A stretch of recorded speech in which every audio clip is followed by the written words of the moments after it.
Ennesima tragedia sul lavoro, è morto questa mattina l'operaio 26enne vicentino rimasto folgorato ieri dopo aver toccato i fili dell'alta tensione.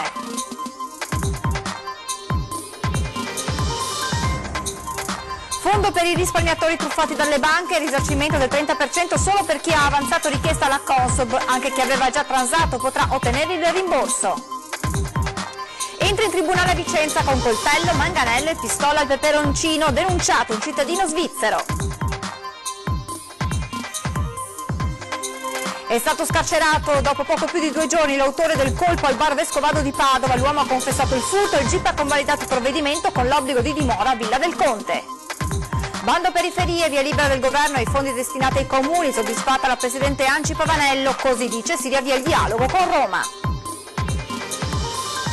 L'aria è tornata più respirabile a Padova, dove da domani potranno tornare a circolare anche i veicoli diesel Euro 4. La storia di Miracolo, 20enne nigeriano fuggito dal suo paese che ora vuole integrarsi, per questo ha iniziato a spazzare le strade di Padova.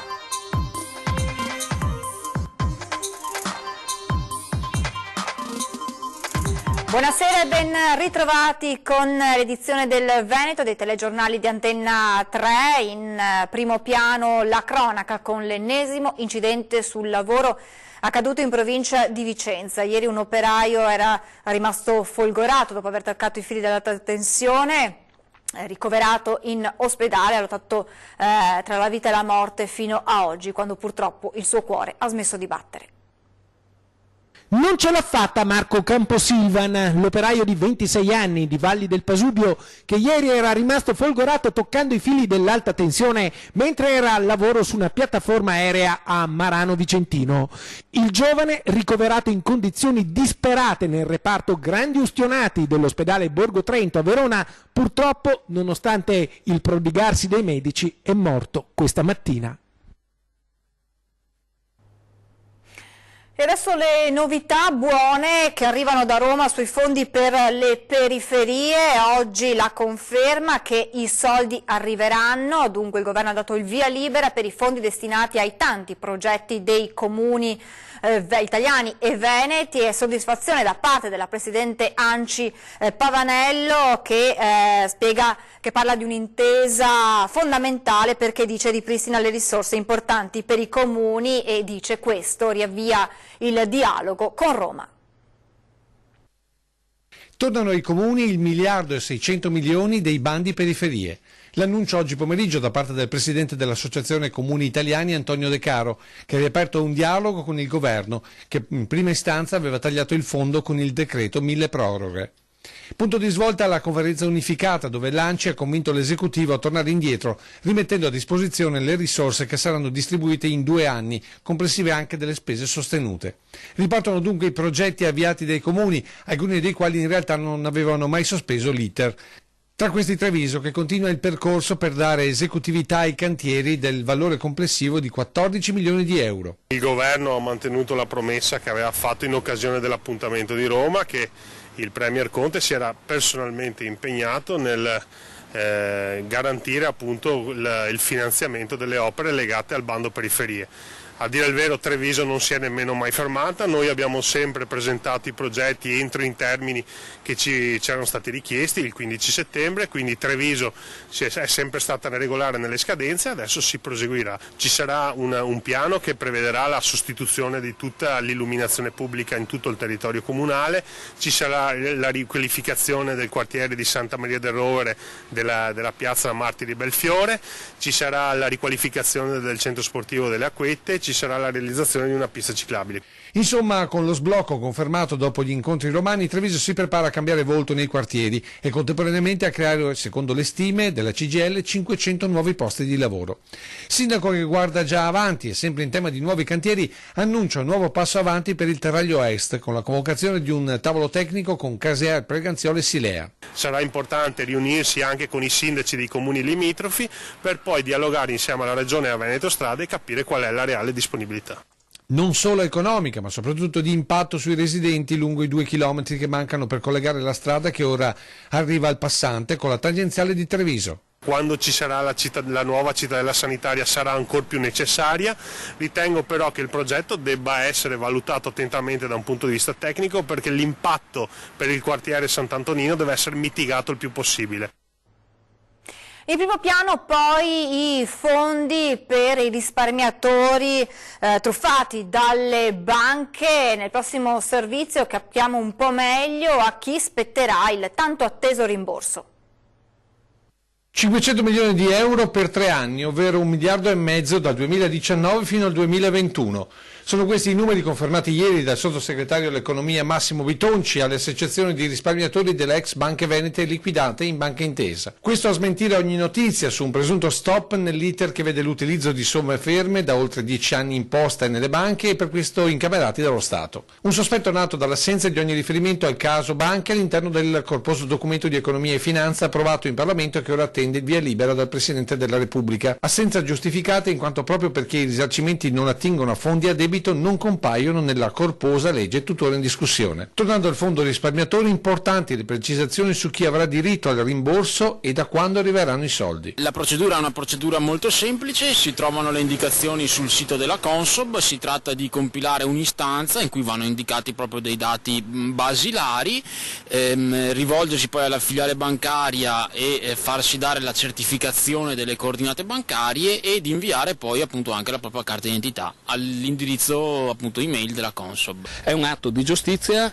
e trovo interessante che si partirà soprattutto con le famiglie che sono in difficoltà per arrivare poi progressivamente a risarcire tutti. Non a caso le ultime novità sono state seguite attentamente nella città dove è nata Veneto Banca. Oggi in città si respirava un clima di speranza perché passato una fase in cui sembrava che i risarcimenti dovessero essere assolutamente minimi e riservati a casi umani particolari, adesso sembra emergere invece un'azione da parte del governo intesa a risarcire i soci risparmiatori. Sottolineo soci risparmiatori perché non dovremmo dimenticare che esistono due categorie: coloro che hanno acquisito azioni della loro cooperativa Veneto Banca nella convinzione di fare azione di risparmio e coloro che invece le azioni le avevano acquisite con una finalità diversa, quella di fare azione di investimento, ed è sui risparmiatori che deve concentrarsi l'attenzione. Un ristoro fissato al 30% ma che varrà anche per chi a suo tempo ha firmato per la transazione. Nel senso che, stando a quanto anticipato dall'esecutivo, la finanziaria consentirà anche a coloro che hanno fatto la transazione di fare la domanda di ristoro. Se la percentuale, come pare appunto assolutamente probabile, rimarrà quella del 30%, chi ha già ottenuto il 15% transando potrà ottenere un ulteriore 15%, in maniera tale che poi alla fine vada a prendere un 30%. Torniamo alla cronaca con l'emergenza spaccati a Padova, perché è stato scarcerato dopo poco più di 2 giorni l'autore del colpo al bar Vescovado di Padova. L'uomo ha confessato il furto e il GIP ha convalidato il provvedimento con l'obbligo di dimora a Villa del Conte. Arresto lampo, scarcerazione altrettanto lampo. È già tornato in libertà con il provvedimento restrittivo dell'obbligo di dimora a Villa del Conte, dove vive in casa di una familiare, Luca Smania. 51 anni, Smania è stato arrestato dai carabinieri martedì alle 4 davanti a un altro bar delle piazze del centro di Padova, forse era in sopralluogo. L'assalto al bar Vescovado, avvenuto nella notte tra sabato e domenica, lo aveva firmato. Aveva lasciato un'impronta digitale nel fondo cassa che aveva abbandonato nel locale dopo essere entrato immediatamente, riconosciuta dalla banca dati dei carabinieri. A 48 ore di distanza dal fermo, l'uomo si è presentato davanti al giudice per le indagini preliminari del tribunale e ha confessato di essere l'autore del furto. Immediato il provvedimento, il fermo è stato convalidato, ma per lui si sono aperte le porte del carcere. E adesso andiamo a Vicenza, dove quella di oggi è stata una giornata a dir poco movimentata in tribunale. Sentiamo perché. 5 coltelli in 8 giorni. Tanti ne ha individuati il metal detector del Tribunale di Vicenza, che passa al setaccio gli oggetti di chi entra nel Palazzo di Giustizia. L'ultimo coltello oggi, eccolo, è stato intercettato questa mattina dalle guardie, sempre attentissime. È molto pericoloso perché è in ceramica particolarmente tagliente. Era addosso a un cittadino svizzero che si portava dietro anche un manganello e una pistola al peperoncino. Ai carabinieri che sono intervenuti e l'hanno denunciato, l'uomo ha spiegato che ha dei nemici e deve difendersi. Ma quella di oggi è stata una giornata movimentata in tribunale. Verso mezzogiorno sono intervenuti i vigili del fuoco, eccoli in azione. Entrano nel Palazzo di Giustizia in cerca di un avvocato, sì, un legale che si è perso in un corridoio del tribunale. Per errore il professionista è entrato in una zona chiusa al pubblico e la porta antipanico si è chiusa alle sue spalle. Non potendo riaprirla, l'avvocato ha chiamato i carabinieri che a loro volta hanno allertato i vigili del fuoco. Poi il legale è stato ritrovato e liberato. Tutto è bene quel che finisce bene. È stato arrestato il presunto responsabile del furto messo a segno lo scorso maggio a casa di Fausto Pinarello. Per gli investigatori della squadra mobile sarebbe stato lui, Roman Palamariuc, un moldavo di 33 anni, a svaligiare la notte del 18 maggio scorso il garage di Fausto Pinarello a Treviso, portandogli via 2 biciclette da corsa, un set di gomme e un set di chiavi del valore di 23.000 euro. Rientrato nel territorio trevigiano e intercettato dalla polizia e finito in manette, si trova ora in cella a Santabona. Il 33enne non sceglieva i suoi obiettivi a caso e le biciclette che rubava le rivendeva all'estero. Può essere definito una sorta di pendolare del crimine.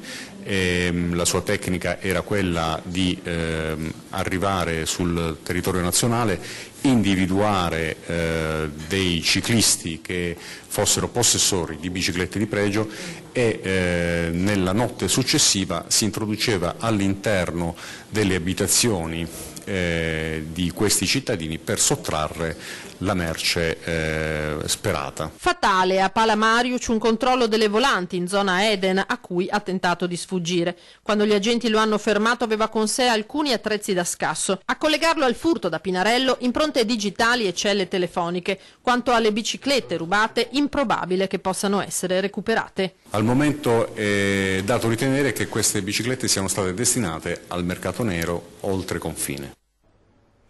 I carabinieri della stazione di Grezzana nel Veronese hanno consegnato alla diocesi di Verona 2 reliquiari ritrovati dai militari abbandonati nelle campagne del comune nel 2014. In questi 4 anni i carabinieri hanno cercato di rintracciare il legittimo proprietario ma senza successo e per questo li hanno consegnate nelle mani del vescovo Monsignor Giuseppe Zenti. I 2 quadri che raccolgono i numerosi frammenti sacri sono molto curati e decorati a testimoniare l'attenzione posta dall'autore. Voltiamo pagina, è migliorata la qualità dell'aria a Padova, dove da domani potranno tornare a circolare i veicoli diesel Euro 4, un provvedimento adottato a macchia di leopardo nei comuni della cintura padovana. Il Presidente della provincia dice servono provvedimenti strutturali. Il fuoco del semaforo anti-inquinamento torna verde. Da venerdì a Padova potranno circolare di nuovo i veicoli diesel Euro 4 fermi da martedì, quando il tasso di inquinanti presenti nell'aria aveva fatto scattare l'allerta arancione. A stabilire la retromarcia i dati che arrivano dalla centralina dell'ARPAV, quella dell'Arcella, dove il famigerato PM10 è sceso sotto soglia, facendo registrare un valore di 45 microgrammi per metro cubo. Cittadini disciplinati tutto sommato e rigorosi al rispetto del provvedimento, nonostante le difficoltà, soprattutto per chi si muove per lavoro e per le categorie economiche, commercianti e artigiani. Torna a livello verde anche il comune di Cadoneghe, dove il blocco è stato applicato. Nessun provvedimento a Selvazzano, dove il sindaco, attuale presidente della provincia, ammette le difficoltà di chi si muove verso Padova. Certamente noi stiamo rilevando in questi giorni una grande difficoltà per dei cittadini padovani, sia dello stesso comune di Padova ma soprattutto degli altri comuni, le difficoltà a organizzarsi per recarsi nei posti di lavoro e nelle modalità che sono state previste. Del resto, spiega Enoch Soranzo, servirebbe una politica seria di rinnovamento verde su 2 fronti, il riscaldamento domestico e i mezzi pubblici. Io credo che le municipalità debbano prendere in seria considerazione di cominciare a fare politiche strutturali come incentivi per le sostituzioni delle caldaie, perché voglio ricordare che l'inquinamento da viabilità dei veicoli non fa la parte leone in quello che sono i dati del PM10. A pochi poche ore dalla notifica della sentenza arriva l'annunciato ricorso al Consiglio di Stato sul referendum per la separazione di Venezia e Mestre. I comitati sono ottimisti al voto, dicono, prima del 2020. I comitati per il referendum sulla separazione amministrativa tra Venezia e Mestre hanno presentato ricorso contro la sentenza del TAR che aveva bloccato la consultazione prevista per lo scorso 30 settembre. A sostenere le loro ragioni al Consiglio di Stato sarà il costituzionalista Duccio Traina, pronto a contestare le motivazioni della sentenza del Tribunale amministrativo, notificata in queste ore alla Regione Veneto. Non c'è nessuna lesione del principio di rappresentanza politica, in quanto già adesso Venezia, il Comune di Venezia, è meno di un quinto della popolazione di tutta l'area metropolitana, quindi non si vede quali siano le motivazioni per cui la divisione del Comune dovrebbe portare alla paralisi della città metropolitana. I separatisti si dicono ottimisti tanto sull'esito quanto sui tempi del ricorso. Speriamo ci sia anche un'anticipazione della discussione nel merito e arrivare al referendum entro settembre del prossimo anno, cioè prima delle prossime elezioni amministrative. Tra i promotori dell'azione legale anche il professor Stefano Zecchi. Prima ancora che delle ragioni dell'autonomia amministrativa, puntualizza, si tratta di salvaguardare un principio democratico.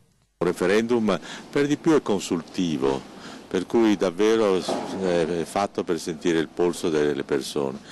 E negarlo attraverso cavilli giuridici secondo me è sbagliato. I cittadini, chiosa l'ex candidato sindaco Gianangelo Bellati, sono stati derubati di un loro diritto garantito dalla Costituzione. Io sento un po' di rabbia, se vogliamo, da parte di molte persone, perché in fin dei conti anche alcuni che non volevano votare per questa creazione dei comuni dicono ma la libertà di voto, la possibilità di avere un referendum invece è una cosa molto importante. E adesso la sicurezza con il nuovo progetto di legge regionale sul controllo di vicinato.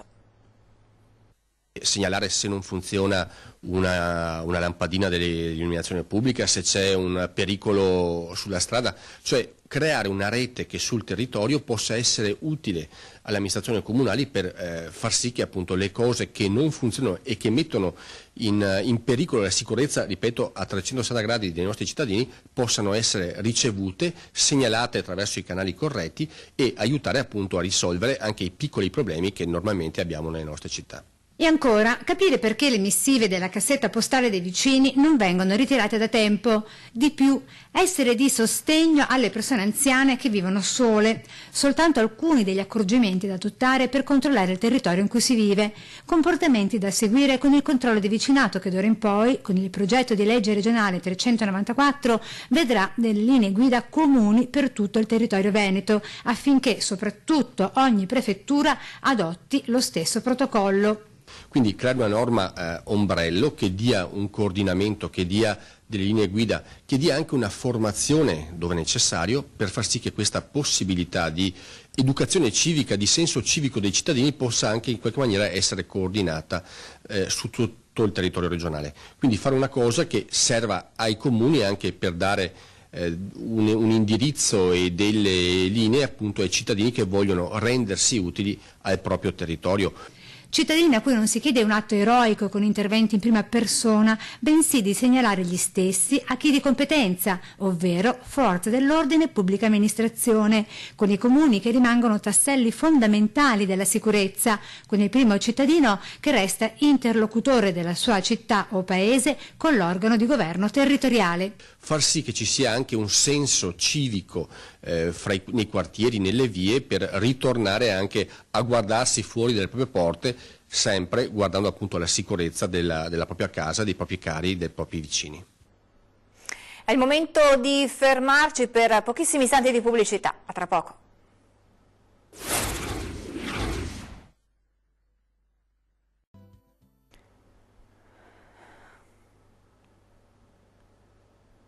Rieccoci in diretta per raccontarvi la storia di Miracolo. Lo abbiamo incrociato per caso mentre giravamo la città di Padova per un servizio. Lui è un 20enne nigeriano che vuole integrarsi e per questo ha iniziato a spazzare le strade della città. Miracle, 2 years now in Italy. Si chiama Miracolo, ha 22 anni, è in Italia da 2 dopo essere fuggito dalla Nigeria, dove ha lasciato la mamma e un fratello. È arrivato con i barconi in Sicilia. Adesso vive all'Arcella. Lo incrociamo per caso in via Perina, a 2 passi c'è l'ospedale Sant'Antonio. Ha raccolto già alcuni mucchi di foglie. I feel like cleaning the streets because now there's no work, so I feel like cleaning the street. Pulisco le strade perché non c'è lavoro, racconta in inglese. Un regolare permesso di soggiorno in tasca, sono poche le parole di italiano che conosce, ma nel cartello appoggiato per terra spiega i motivi di quello che sta facendo. Vuole integrarsi, vorrebbe lavorare, preferisce pulire le strade, non vuole finire a spacciare. From around 9 in the morning to around 1 in the afternoon. Tutti i giorni è qui, dal mattino al pomeriggio. Nella bottiglia qualche spicciolo dai passanti, qualche saluto. Lo lasciamo, lui continua a spazzare le foglie e intanto spera che per lui ci sia una possibilità. E adesso torniamo a Macerata, in provincia di Treviso, perché è finita l'emergenza gas. I tecnici nel pomeriggio hanno infatti iniziato a riallacciare i contatori. In questo momento, che è l'1:30, sono già partiti gli operatori di Apireti Gas per riaprire gli allacci, principalmente le attività produttive e poi tutte le famiglie lungo Viale Caccianiga, via della Resistenza, via Calmaggiore e via Castella. Dopo averle ripulite dall'acqua, gli operai e i tecnici di Apirete Gas hanno concluso in mattinata, grazie alle candele di sfiato, l'eliminazione dalle tubature anche dell'aria e hanno potuto dare avvio alla riapertura dei contatori sigillati nei giorni scorsi, con priorità alle realtà come panificio, latteria, bar, che stavano soffrendo di più la mancanza di gas. Dovrebbe essere per il weekend tutto ripristinato. Doteremo intanto in via d'emergenza la casa di riposo con un carro bombolaio per portare il metano nella struttura in modo tale che ci sia quindi il funzionamento della caldaia e l'acqua calda. E questo dovrebbe essere fatto o stasera o al più tardi domani mattina. L'infiltrazione d'acqua nelle condotte sarebbe partita proprio dall'impianto antincendio della casa di riposo, ma è un'ipotesi ancora in corso di verifica. In mattinata era ancora senza gas anche la scuola dell'infanzia Madonna delle Vittorie di via Roma, gestita dal comitato genitori. I primi 2 giorni di emergenza, come si legge negli avvisi affissi all'ingresso, sono stati affrontati mettendo in tavola per pranzo piatti freddi. Oggi invece, per la gioia dei bambini, è tornata la pasta al ragù. Ci siamo un po' arrangiati, abbiamo fatto dei piatti freddi senza prendere paura, un po' di affettato formaggio, sgombro, verdura, quello che c'era, abbiamo servito il pranzo ai bambini. Un po' un picnic. Ecco sì, un picnic dentro in sala pranzo, insomma. Pasta cucinata all'esterno, dunque, su un fornello collegato a una bombola. Abbiamo chiesto un po' alle associazioni un po' di aiuto, di collaborazione, ci hanno prestato i fornelli, le pentole, e ognuno ci ha dato qualcosa e quindi ringraziamo per la collaborazione e siamo riusciti a dare il pasto caldo oggi ai bambini. Sport, basket, vittoria in Champions League della Reyer, una vittoria importante in un girone difficile, ha detto coach De Raffaele. Prima di tutto complimenti e congratulazioni all'Apoel, perché credo che abbia giocato una partita di grande spessore, ma sapevamo, è una squadra importante con tanti giocatori di talento, che gioca bene, anche giocatori di esperienza, e qualcuno è passato anche in Italia. Soprattutto la prestazione di Wyatt, che quando avevamo la partita sempre in pugno ha trascinato la squadra anche con canestri veramente di grandissimo talento, dove abbiamo provato poi a raddoppiare, ma insomma tanto di cappello, tant'è vero che gli ho fatto i complimenti alla fine. Detto questo, credo che Olona abbia avuto un approccio più aggressivo di noi, soprattutto all'inizio. Noi siamo stati costretti spesso a rincorrere, ma quando abbiamo girato la partita al nostro favore ci è mancato, come diceva Austin, attenzione su alcune situazioni come dei tagli, dei rimbalzi offensivi, e poi il talento comunque di Olon ha fatto poi la differenza nel ricucire. Credo che la partita sia poi stata vinta meritatamente, è una vittoria importante in un girone molto difficile. Adesso è importante recuperare energie, perché come si è visto facciamo fatica a mantenere intensità, sperando. Credo che Giulia non abbia niente di particolare, anche se poi non ha più tirato perché aveva dolore alla spalla, ma si è limitato a difendere e passare. Niente, vittoria importante, pensiamo subito a riposarci domani e alla prossima partita. È tutto, vi lascio le previsioni del tempo, grazie per essere stati con noi, buon proseguimento di serata, arrivederci.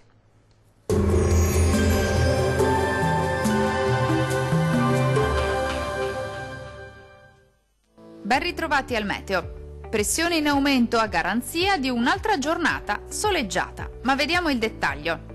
Sul Veneto sin dal mattino sarà bel tempo, asciutto e stabile su tutte le province con ampio soleggiamento ovunque. Il cielo infatti si presenterà sereno o al massimo poco nuvoloso. Non sono attese precipitazioni degne di nota. Temperature minime tra 12 e 15 gradi, massime comprese invece tra 21 e 24 gradi. Vediamo ora che tempo farà sul Friuli Venezia Giulia. Poche novità, anche sulla nostra regione infatti splenderà il sole. Sarà dunque una bellissima giornata caratterizzata da un cielo che si presenterà sereno o al massimo con presenza di poche nubi a carattere sparso. Temperature minime tra 13 e 15 gradi, valori massimi oscillanti invece tra 22 e 25 gradi circa. Vediamo infine la situazione meteorologica del Trentino Alto Adige. Non cambia di molto la previsione, tuttavia al mattino sarà possibile qualche addensamento sui settori meridionali della nostra regione, ma senza ulteriori conseguenze. Ampio soleggiamento invece sul resto della regione con cielo al massimo poco nuvoloso. Temperature minime tra 12 e 13 gradi, massime oscillanti invece tra 23 e 25 gradi. Dal meteo di Antenna 3 è tutto, arrivederci al prossimo aggiornamento.